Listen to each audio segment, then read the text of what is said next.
Monique Terrell, step away from the line, now. Who the hell are you? We know what you've been doing. Remember those items you stole? I don't know what you're talking about, sir. Yeah, you do. You need to come speak with us now. I'm at work. You can't be doing this right now. You got 2 seconds to turn around. The body cam footage from that Tuesday afternoon would be viewed by federal prosecutors, TSA administrators, and eventually a federal judge who would hand down one of the harshest sentences in TSA theft history. What Monique Terrell didn't know was that the passenger whose belongings she had casually pocketed was Special Agent Danielle Parsons of the Department of Homeland Security's Office of Inspector General. Agent Parsons had been conducting integrity testing operations at major airports for over a decade, and Monique had just become her most significant case. The investigation would uncover a theft operation spanning 3 years and 47 airports. 23 victims would be identified. Over $127,000 in stolen property would be cataloged, and Monique Terrell, a 14-year TSA veteran, shift supervisor, and mother of 2, would be sentenced to 7 years in federal prison. Before we continue, have you ever had something stolen from your luggage? Type yes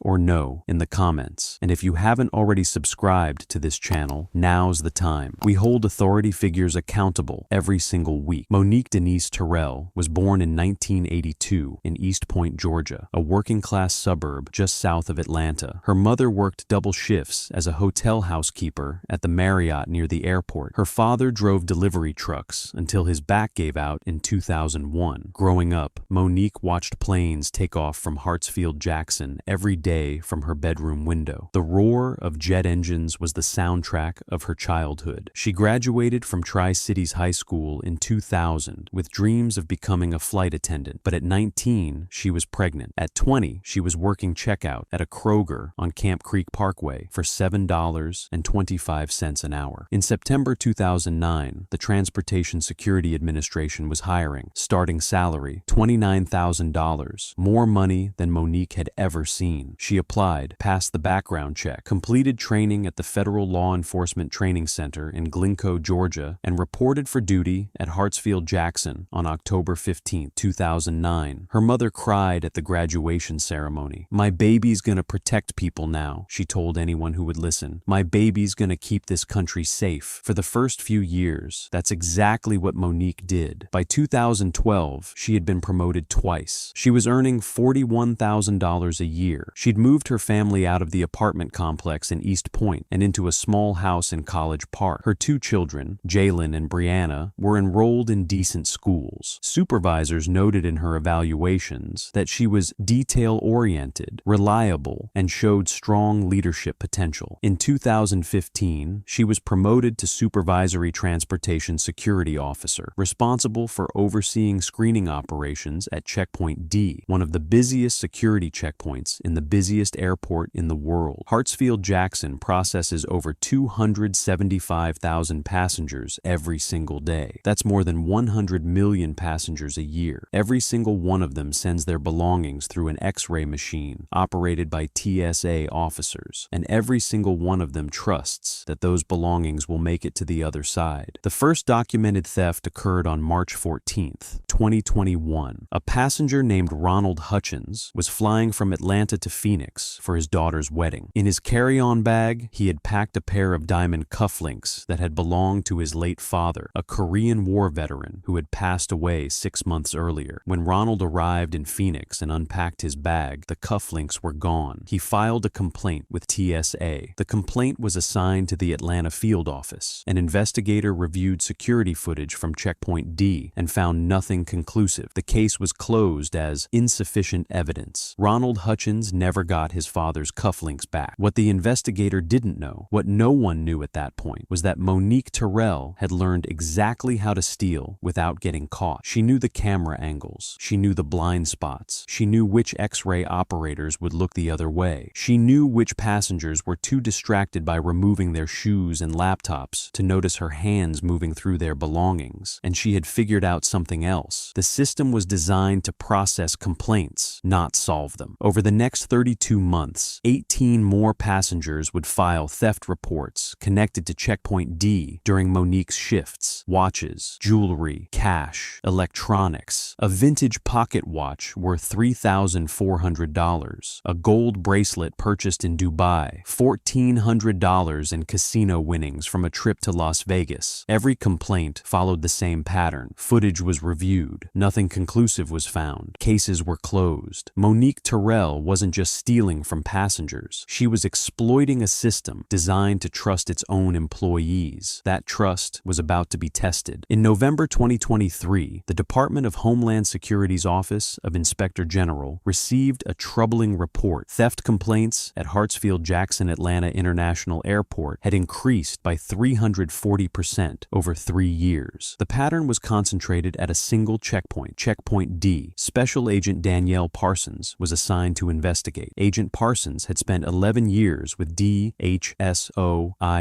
Before that, she had been a criminal investigator with Customs and Border Protection. She had worked undercover operations on 3 continents. She had helped dismantle smuggling networks, bribery schemes, and corruption rings. She was methodical, she was patient, and she was very good at her job. Her first step was to review every theft complaint filed at Checkpoint D over the previous 3 years. She built a timeline. She cross-referenced shift schedules. She identified which TSA employees were working during each reported theft. One name appeared on every single shift, Monique Terrell, but correlation wasn't proof. Agent Parsons needed evidence. On December 4th, 2023, she began what federal investigators call integrity testing. The operation worked like this. Agent Parsons would travel through Checkpoint D, posing as a regular passenger. In her carry-on bag, she would place valuable items that had been logged, photographed, and in some cases fitted with GPS tracking devices. If anything went missing, she would know exactly when, where, and who. Her first test was on December 4th. She packed a designer wallet containing $400 in marked bills. She went through Checkpoint D at 11:15 a.m. Monique was working the X-ray station. Agent Parsons collected her belongings and immediately inspected the wallet. The money was still there. She tried again on December 7th. Beats headphones worth $349. Nothing missing. Again on December 11th. A gold chain. December 14th. A tablet computer. Each time, her belongings remained untouched. She began to wonder if she had the wrong suspect. Then she noticed something in Monique's personnel file that changed everything. Monique consistently requested Tuesday and Thursday afternoon shifts, specifically 2 p.m. to 10 p.m. Agent Parsons pulled passenger traffic data. Those were peak hours for business travelers, passengers carrying expensive items, passengers distracted and rushing to catch flights. Monique's theft complaints clustered around the 2 p.m. to 4 p.m. window on Tuesdays and Thursdays. Monique wasn't just stealing, she was scheduling her thefts. On January 9th, 2024, Agent Parsons planned one final test. She arrived at Checkpoint D at 2:32 p.m. dressed in business attire, blazer, heels, rolling carry-on. She looked like every other corporate traveler rushing to make a connection. In her carry-on bag, she had placed a men's Rolex Submariner watch, retail value $14,100. For evidence purposes, it had been logged at $4,200. More importantly, the watch had been fitted with a GPS tracking chip smaller than a grain of rice. Agent Parsons placed her bag on the conveyor belt, removed her shoes, walked through the body scanner, collected her belongings on the other side. She did not open her bag. She walked directly to her gate, sat down, and checked her phone. The GPS tracker showed the watch moving, not toward the gate, not toward baggage claim, toward the TSA employee break room. Agent Parsons smiled. She had her evidence. What happened next was captured on Agent Parsons' body cam and would later be shown to a federal jury. At 3:47 p.m. on January 9th, Agent Parsons walked into Checkpoint D with 2 DHS investigators flanking her. Monique was working the line, barking orders at passengers. She didn't see them coming until Agent Parsons was 5 feet away. Monique Terrell, step away from the line. Now. Monique spun around. Who the hell are you? We know what you've been doing. 3 years, 23 passengers. We have all of it. The body cam captured Monique's hands flying to her chest. Her face went pale. Passengers stopped moving. Someone pulled out a phone. I don't know what you're talking about. Yeah, you do. Turn around. Hands behind your back. For a moment, Monique didn't move. Her eyes darted around the checkpoint, looking for an escape, a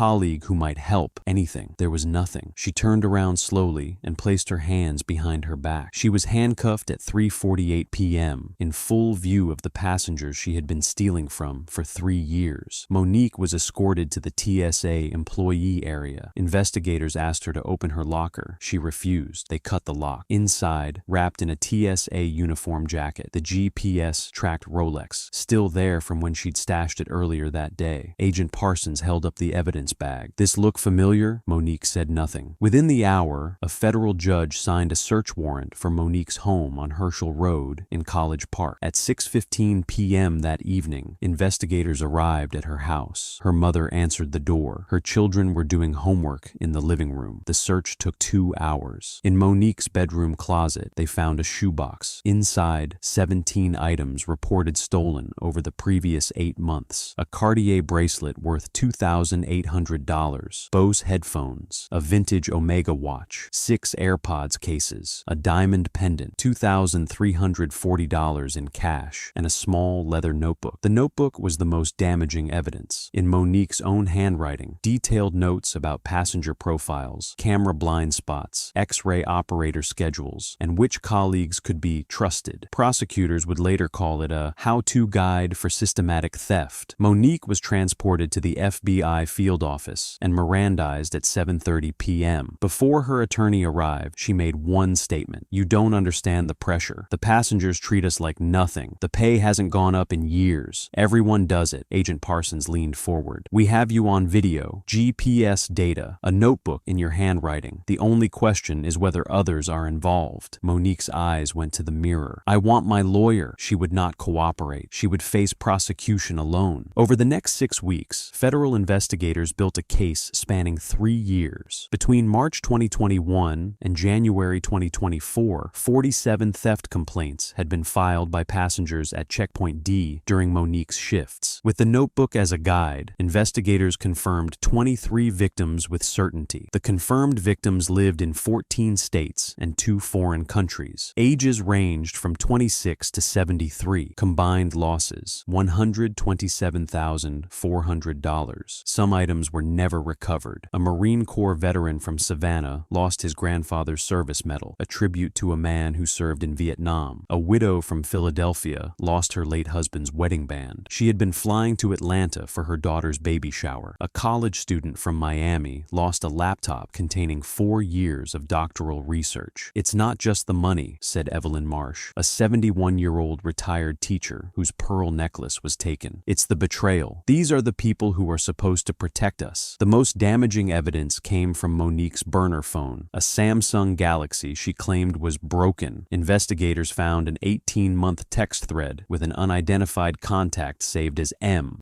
June 14, 2022. "You get anything good today?" Monique. "AirPods, maybe some cash. Haven't counted yet." Monique. August 3rd, 2022. "Got a Tag Heuer. Can you check the serial?" M. "Legit. I can do $800. Monique. "It's worth $2K at least." M. "Take it or leave it." Monique. "Fine. When?" The texts revealed Monique was selling stolen items to a fence. She wasn't stealing impulsively. She was running a business. After news of the arrest went public, 3 more victims came forward. One was a federal air marshal who had lost a backup weapon, a firearm in a TSA-approved locked case inside his checked luggage. His complaint had also been closed as unresolved. Investigators discovered a larger pattern. During the Terrell investigation, DHSOIG identified 3 additional TSA employees at the same airport engaged in similar conduct. 2 were baggage screeners. 1 was a supervisor in a different terminal. All 3 were terminated. 2 faced criminal charges. Monique had been the biggest fish, but she wasn't swimming alone. Monique Terrell was indicted by a federal grand jury on March 15, 2024. She faced 23 counts of theft of property from an airport, a federal crime under 49 U.S.C. Section 46,314. Each count carried a maximum sentence of 10 years in federal prison. She also faced 1 count of conversion of government property for using her TSA position to facilitate the thefts. Her attorney, a public defender named Marcus Whitfield, filed a motion to suppress the evidence recovered from her home, arguing that the search warrant had been obtained based on entrapment by Agent Parsons. The motion was denied. Judge Cecilia Hammond of the Northern District of Georgia, ruled that integrity testing was a standard and legal investigative technique. The defendant was not induced to steal, Judge Hammond wrote. She was given an opportunity to steal, the same opportunity that exists every time a passenger places their belongings on a conveyor belt. She chose to take it. The trial began on September 9th, 2024. Prosecutors called 14 witnesses over 3 days. Agent Parsons testified about the sting operation. A forensic analyst testified about the text messages. A TSA administrator testified about the complaint patterns. But the most powerful testimony came from the victims. Evelyn Marsh, the retired teacher from Baltimore, took the stand on the second day of trial. "I trusted her," Mrs. Marsh said, her voice shaking. "I put my bag on that belt because I trusted that the people on the other side would protect my belongings. And she violated that trust. She violated all of us." Monique Terrell did not testify in her own defense. On September 13th, 2024, after just 4 hours of deliberation, the jury returned its verdict. Guilty on all 23 counts of theft. Guilty on 1 count of conversion of government property. Monique showed no reaction as the verdicts were read. Her mother, seated in the gallery, collapsed into sobs. Sentencing was scheduled for November 8th, 2024. "Ms. Terrell," Judge Hammond began, "you occupied a position of extraordinary public trust. Every day, millions of Americans place their most valuable possessions on conveyor belts and trust that the people screening them will protect those belongings. You betrayed that trust systematically, deliberately, and without remorse. This court has reviewed the evidence of your crimes. The notebook you kept, documenting camera blind spots, passenger vulnerabilities, and colleague reliability, demonstrates a level of planning and premeditation that goes far beyond opportunistic theft. You were not desperate. You were not coerced. You were not entrapped. You were presented with the same choice that every TSA employee faces every day: to protect the traveling public or to prey upon them. You chose to prey. For these reasons, I am imposing a sentence at the high end of the guidelines." Monique Terrell was sentenced to 84 months in federal prison, 7 years. She was also ordered to pay $127,400 in restitution to the 23 confirmed victims. Her TSA credentials were permanently revoked. She was banned from seeking federal employment for life. As she was led from the courtroom in handcuffs, Monique finally broke down. "I'm sorry," she said, looking toward her mother in the gallery. "Mama, I'm so sorry." Her mother didn't respond. Monique Terrell was designated to Federal Prison Camp Alderson in West Virginia, a minimum security facility for non-violent female offenders. But her status as a former federal employee made her time inside significantly more difficult. Within her first month, word spread among other inmates about her crimes. Several were women who had themselves been victims of theft or fraud. They did not welcome a former TSA supervisor into their ranks. Monique was moved to protective custody after an altercation in the dining hall. She will be eligible for release in 2031. Her children, now teenagers, are being raised by her mother in the same house in College Park, where investigators found the shoebox full of stolen jewelry. Every day, hundreds of thousands of passengers remove their shoes, empty their pockets, and place their belongings on conveyor belts. They trust that the people on the other side will protect them. Most of those people do, but the Terrell case is a reminder that trust must be verified, that systems designed to protect can also be exploited, that the badge and the uniform do not guarantee integrity, and that sometimes the people who are supposed to keep us safe are the ones we need to be protected from. This case was intense, but this case on the right-hand side is even more insane.